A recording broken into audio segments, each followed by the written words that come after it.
everyone. Welcome to this first SideDoor virtual cheese takeover. My name's Tracy Nelsen. I'm the cheesemonger here at SideDoor and Five Crowns. Welcome everyone. It's great to see you all, even if it's through a computer screen. I hope everybody's healthy and doing well, and thank you for participating. We very much appreciate the support, and we've had a lot of support on the cheese. So lots of them sold. So let's dive right in. If you haven't taken your cheese out and unwrapped it by now, please do. The best thing to do is to have it sitting and come to room temperature. Then you'll get the true flavor of the cheese. And please feel free to ask questions. Ask all the questions you would like. My beautiful assistant Allison here is going to give me the questions and I'll be happy to answer. So if I go too fast or I don't answer something the way you would like, then you're good to go. So just go ahead and type in the questions on Facebook and we'll be able to see them. I have some bites that are paired with the cheeses, but feel free to mix and match, go wild and crazy and do what you would like. That is what this is all about. It's to have a good time and to have a lot of fun. So, briefly, I'm going to talk about the wine while you're unwrapping your cheese and getting ready. We have two wines. We have the white wine, which is a Sauvignon Blanc from Stag's Leap Winery, and Stag's Leap is in Napa, Stag's Leap Palisades. Beautiful Sauvignon Blanc. I chose this one because it's lively, it's expressive, has a certain vibrancy to it. It is aged in neutral oak for a few months, so you get this nice balance to it. There's a certain minerality that works really well with some of the cheeses. I wasn't sure how it was going to work with some of the aged cheddars, and it worked beautifully when I tried it last night. So that is your Stag's Leap Sauvignon Blanc. The other one is the Trig Point Merlot. Trig Point Merlot I picked because it is a very fruit-forward Merlot. Has lots of that rich, ripe Bing cherry, dark Bing cherry. It has a little blueberry. There is some blackberry notes in there as well. And all of that fruit is supported and held up by that earthiness that's going on underneath. That's the Merlot earthiness. And it's just a really nice fruity wine, which to me, fruit and cheese, beautiful combination, so can't go wrong. So that is the Trig Point Merlot. Okay. Now we're going to get to the cheese, and I am going to bring this a little closer so that you can see it. We have the Calderwood, which has the interesting rind, which we'll get into. The first cheese that we're going to talk about is this little piece, the little Hosmer. We'll talk about that one too. This one with the wood, the spruce bark on the outside, is the Winnemere. Then we have one with a bright orange rind, might be a little stinky. That is the Winnemere. We have a beautiful blue cheese, Bayley Hazen, and we have the Cabot cloth-bound cheddar, very traditional New England cheddar. So those are the cheeses that we're going to talk about. The sides that we paired them with, the little bites, you have a couple of bacon bites. There is a chocolate brownie that the chef made with a chocolate ganache over the top. We have kiwi. There's a little honeycomb that is a local honeycomb about 6 miles down the road in Laguna. Robin the Honey Girl is where we got that. And then you have a little dried persimmon and some Maricona almonds. The Maricona almonds are in a little sea salt and rosemary. So that is what we've got going today. All of our cheeses today are from Jasper Hills Farms. That is a farm out of Vermont. It is two brothers. They grew up South America, a few other places, and they came back in the 80s to the United States, ended up in New England, and decided to purchase some land in Vermont. At the time that they bought the farm in Vermont, 5 other local farms were going under in foreclosure. So this is actually one of their missions and their principles, that they want to support the local agriculture. So that was one of the things that they decided to do. And they decided to do, go into the cheese making business. And Mateo went to Europe and did like 6 apprenticeships, talked to like 100 cheesemakers. And one of the places he worked was Neil's Dairy Neil's Yard. And that is a aging facility in England, one of the best world-renowned aging facilities in the world. And he worked there. That was one of his apprenticeships, which will come into play a little bit later. So he came back. His brother Andy pretty much does the herd management of the cows. They only have about 45 to 50 cows. They are Ayrshire cows, and we'll go into why that is on one of the cheeses in a moment. But so they have those. He does that, and Matteo does the cheese making part of it. So we are going to start with the first cheese, which once again is that little Hosmer.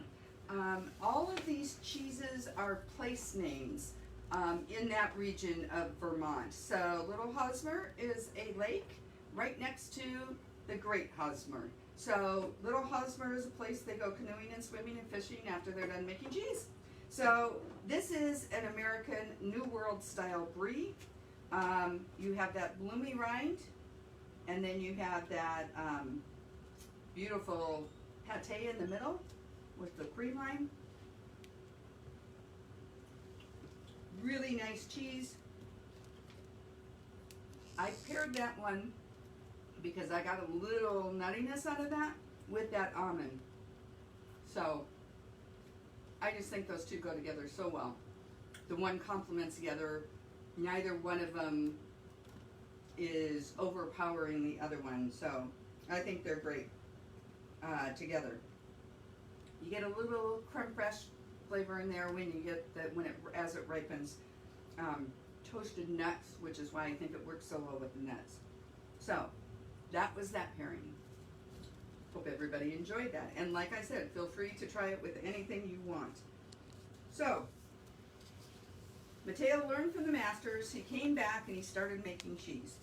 And this is just about, they bought the farm in 1998. He went for 3 years and learned how to make cheese. And so they came back, and in 2003, the Cabot Co-op, which is a bunch of different dairy farmers, would take their milk together and make the Cabot cheese. Matteo, they asked him to participate and to start helping make the cheese in 2003. When the cheese aged in 2006, they went to the American Cheese Society, which is the big overarching United States Cheese Authority. And they took their cheese there, and it won Best of Show, the best done cheese in the whole place. And there are thousands of entries. And it put Matteo kind of on the map. So much so that the Cabot Creamery cheese, cloth ground cheese, just went kind of crazy, which is one of the cheeses that we're going to try a little bit later. But as a consequence, because of that, they needed a place to age cheese. And this is where their vision kind of came into play. So they borrowed some money, dug a huge hole in the ground, and built caves. And the caves are for the whole purpose of aging cheese. So they have a big round lab, and off of that lab they have 7 tunnels that go out. And those tunnels are the caves for the cheese. And each one is a different humidity, each one is a different temperature, and it ages a certain cheese in a certain way. So they built that. That was in 2008. They finished that. They put the dirt back on top.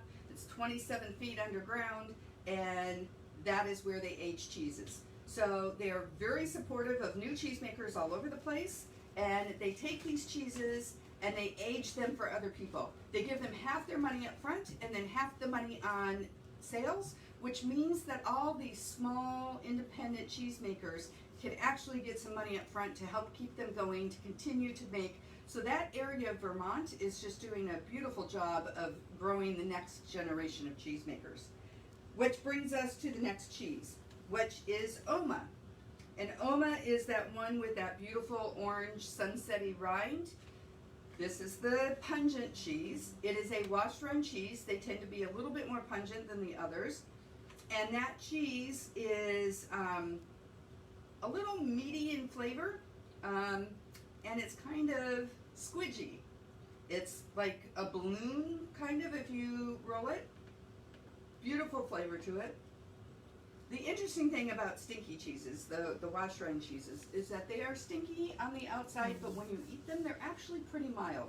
So this one to me, I thought would go really well with the dried fruit. So that's why I put the dried fruit there. And the two of them, I think, just work hand in hand. Once again, you're not trying to overpower.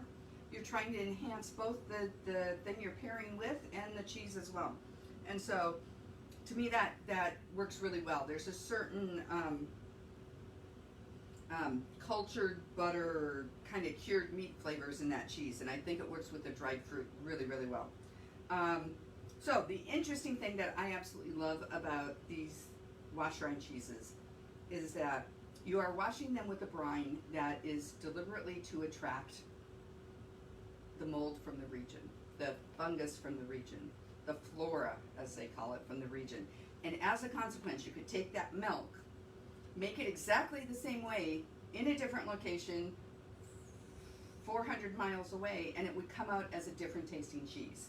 It is the definition of terroir, is a washed-rind cheese. It's one of the reasons they're so beautiful.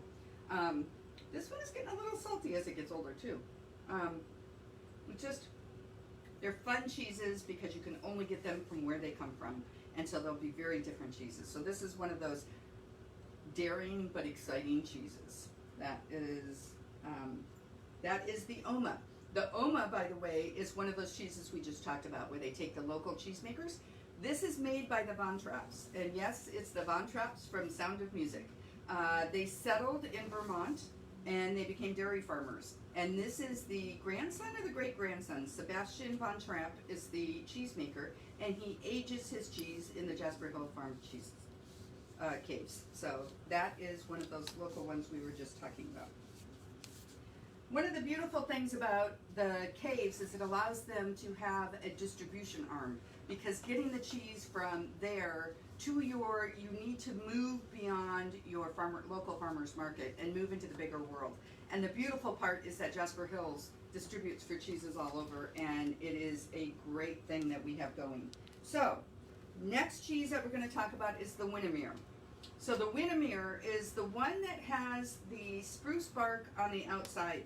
You want to take that off. I left it on for two reasons. One, to hold the cheese together, because this is the ooey gooey cheese. This is the decadent enriched cheese. This is one of my favorite cheeses. When people ask me, what do you like, this is the cheese that I want. If you came to my house for a dinner party, I would cut off the top of it, and you would literally spoon out the cheese onto a baguette or to a piece of bread. And that is just a gorgeous decadent cheese. It's like the sexy woman in the red dress who stands out from everybody else. That is this cheese. So please peel off the spruce bark before you eat the cheese. This cheese is like a smoky campfire. You get a little bit of that flavor going on. And this cheese I paired with the bacon. And especially when you pair it with the bacon, you get that smokiness coming through. But it just works so well to put the two together. So this cheese is, like I said, a sexy cheese. This is a triple expression. It is a triple expression of terroir. This is what you get when you get artisan cheese. Just beautifully made cheese. Silky, velvety, just really, really nice. They make this cheese from December to June. It is a winter cheese, and what happens is they take, when you look at grass and the grass bed, 90% of grass is water. When you give them the dried hay in the winter, 90% of it is plant material. They have to chew the cud longer, which works the enzymes in the four stomachs in the cow and breaks it down a little bit more, that fat globule that you're looking for, that butter fat that makes such beautiful cheese. And when you do that, it breaks it down smaller, and it makes that gorgeous silky McCheese. So it is a beautiful cheese. So the triple expression of terroir is the spruce bark. They go out to spruce trees on their property, and they peel off that inner cadmium bark, and wrap it, and you get that woodsiness that will kind of come through a little bit on the cheese. And then you also get the winter. It's a raw milk cheese. because it's just that full flavored cheese. And then you get, they make, at least they did when they started, they make a beer, a lambic style beer on the property with the natural yeast from the area, and that's what they wash the rind with as they're aging it. So definitely a cheese that you will only get from that area of the world. Okay, moving on. The next cheese is the cloth bound cheddar from Cabot.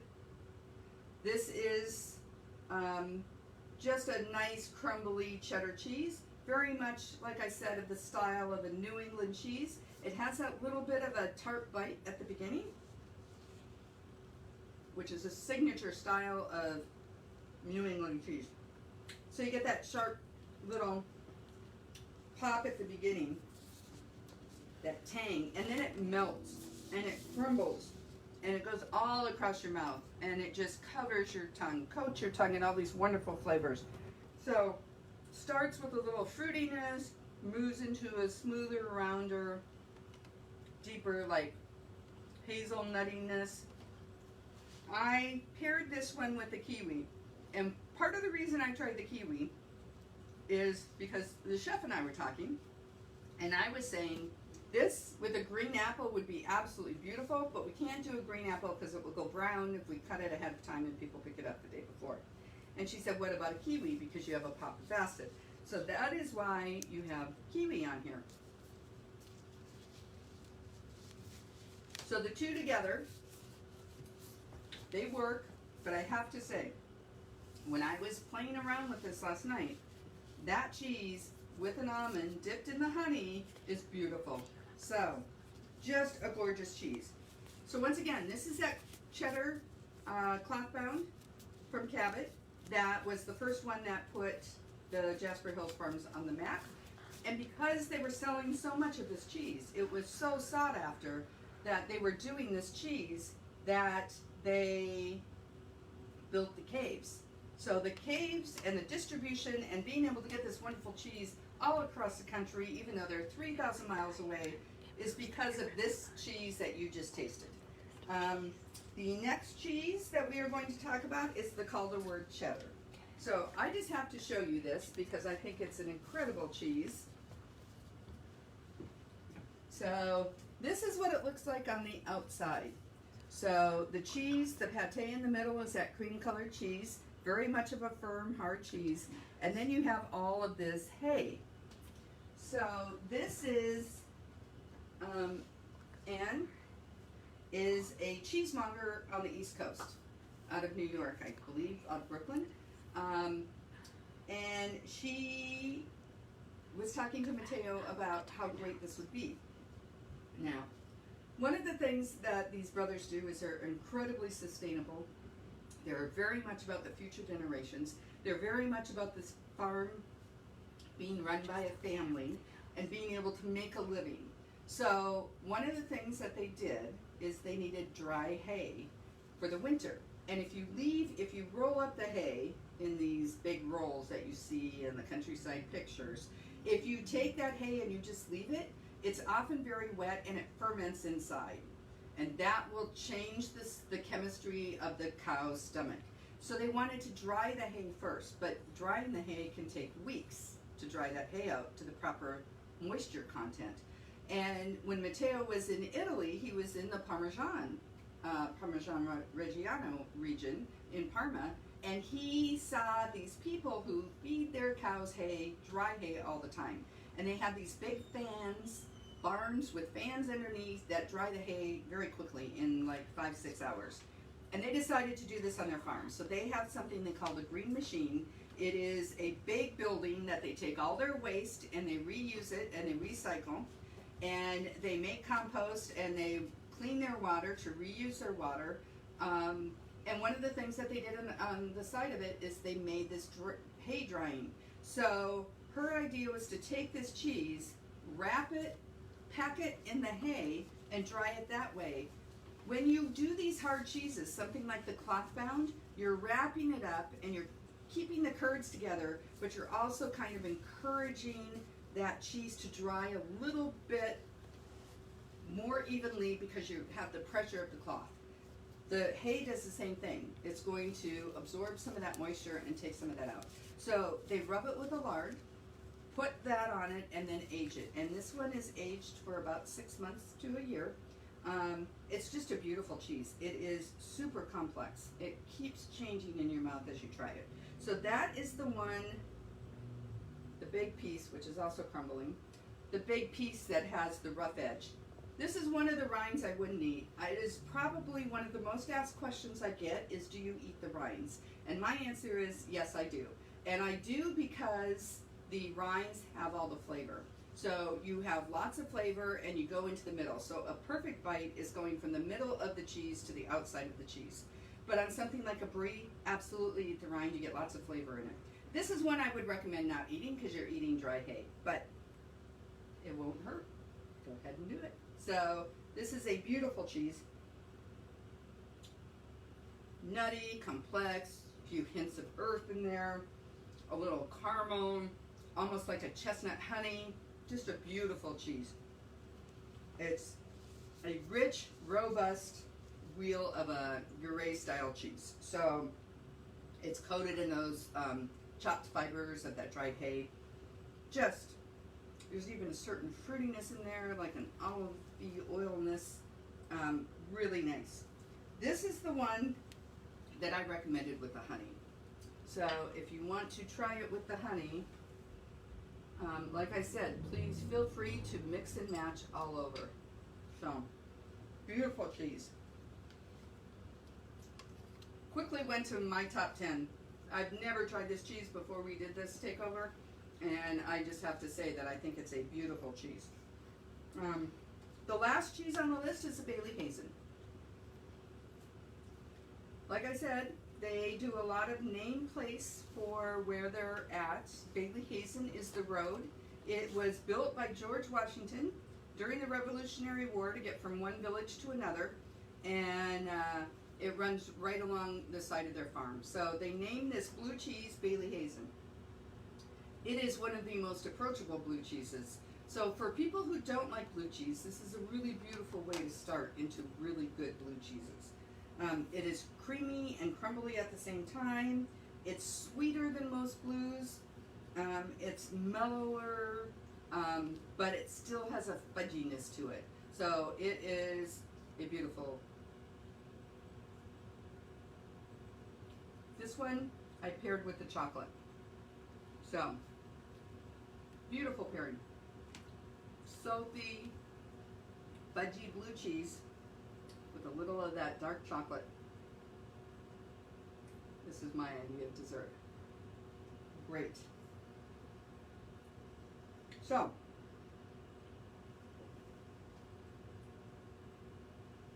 they use Ayrshire cows, like I was talking about, and they only have about 40 or 50, so their herd is not very large. They milk twice a day. They use the Ayrshire because it has smaller fat globules, which they find makes more predictable cheese, so that their cheese can keep going on a regular basis. So that is pretty much my talk. Once again, I'm going to go over the cheeses here for you. So the one with the hay is the Calderwood. The little brie-like cheese is the little Hosmer. Then we have the one with the spruce bark, that gooey, melty all over, is the Winnemere. The one with the orange rind, that's a little bit more, squidgy is a good word, is the Oma. And then you have the blue cheese, which is the Bayley Hazen. And then that Cabot cloth-bound cheddar, that New England cheddar. Any questions?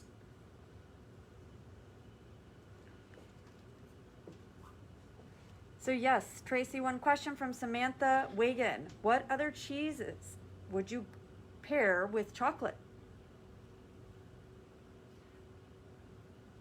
You want something, the big rule of thumb when you're pairing cheese with anything, whether it's wine or beer or food, think like intensities. So you want chocolate, especially something this rich, you have a darker, heavier flavor, you want to go with a darker, heavier cheese, which is why that blue cheese works so well.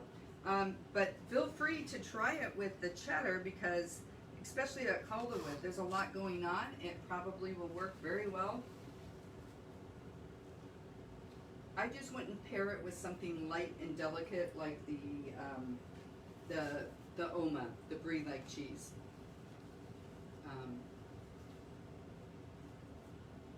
So, I just seriously want to say thank you to everybody for helping us out and supporting us, and all those regulars like Steve and Laura. We appreciate everything. Bill, thanks. We have even a few of our servers who are out of work right now watching, like Shelby. Allie is here, and so thank you so much. More questions? We do have one more question. Denise Scott would love if you could review one more time the cheese and what they go with. Just a quick recap on what they are paired with. Like I said, this is what I picked when I was trying the cheese to say what little bite would I put with. And when I sat down last night to do different boards with different with the different pieces, I found other things actually worked better. But this is what my thought process was. So that little Hosmer, the brie-like, I wanted something mild because it's a mild cheese. So that is the almond, the Maracona almond from Spain. And then this complex cheese that had so much flavor going on, I put with the honeycomb because it can handle the sweetness without being overpowered by the sweetness. And that's because of the complexity of the cheese. The Cabot Creamery, like I said, that one I thought immediately of a Granny Smith apple, a nice tart green apple. And that's when we came up with the idea of the kiwi because of the tartness and the acid in a kiwi, but you also have that sweetness. So that was the kiwi with the Cabot, the Bayley Hazen Blue cheese with that decadent chocolate. The Oma was a robust cheese, and so I wanted something that would stand up but wouldn't overpower. So that was the dried fruit. And your final one is that gooey cheese I did with the bacon because I found it to be a smoky, gooey cheese. So I'm looking for more questions. We have a question, Tracy, from Tamara. She would love to know, where can you buy these cheeses? Actually, the good news is because of their distribution, Jasper Hills is one that you can actually usually get on a regular basis from people like decent cheese stores or people who have a good counter. Whole Foods carries Jasper Hills Farms. I don't know that they carry all of these, but they do carry some of them. And I will tell you that I saw them in Costco more than once now. So my Costco, my local Costco, if you go to the cheese section, they have smaller portions of the Jasper Hills Farms. So if you can find like Humboldt Bog, someplace that you can find Cypress Grove cheeses from Northern California, you can probably find Jasper Hills Farms cheese as well. So, no more questions at this point. Okay. Last chance, last call. So once again, if you do have any questions that pop up, feel free to message us. We'll respond and answer. Thank you so much. I hope you enjoyed it. Yes? One more question, and a great question from Carrie Robertson. What is the best way to store cheese if you don't finish it? Okay. Which we know you don't do often. I don't do often. I sit there and eat it. But the maxim that I've heard about cheese is buy small amounts often.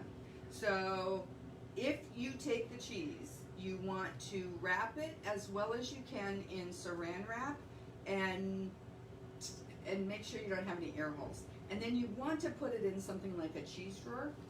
You don't want to let the sweat build on it. That's when you get the mold that you don't want, and you don't want it to absorb the flavors of the fridge. So if you have a cheese drawer, it's going to help with the flavors, absorbing the flavors. And honestly, you want to eat often. But the great thing about cheese is it releases dopamines in your brain and makes you happy, and right now we all need that, so buy a little cheese. One question from Andy Wright, Chip and Jody Wright's question actually. Can you tell us a little bit more about the wines, if you don't mind recapping, and why you chose them? Okay, so Sauvignon Blanc from Stakes Leap. Once again, I just thought it was a beautiful wine, a little bit of that lemongrassy, some tropical notes. I got some pineapple out of it, and I just thought it had a nice minerality that would stand up to the cheese. So when you're comparing, when you're drinking it with the different cheeses, it's not going to work with everything. It's going to clash with a few things, like the blue cheese. It'll clash. It might clash with the kiwi, although I think it would actually work really well with the kiwi. But the red would clash with the kiwi because of the acid in there. So neither one is going to work with everything, but my goal was to get it to work with a lot and just to be good wine that's fun to drink. The trig point is a Merlot from California, Northern California. And that one I literally chose because I know it's a fruity Merlot. So it has all that really good, oops, I'm so sorry. I talk too much with my hands. It has all that wonderful fruitiness. And I literally thought that if you talk about a rich Bing cherry, that would go beautifully with some of this absolutely gorgeous cheddar. And it wouldn't overwhelm. I didn't want a really heavy red wine because I thought it would detract from the cheese. Like I said, a perfect pairing elevates both the wine and the food. Cheese is a little tough. If I could have, I would have given you all a little taste of a beer to go with some of this, because we have a really nice fruity wheat beer on, and that would have been something that would have gone with a lot of these cheeses really well. So, just wanted to say happy anniversary and happy birthday to those out there who told me it was your anniversary and birthday. And come see us in SideDoor when we open. And if you like this a lot, please let us know. We appreciate any of your messages. Thank you so much.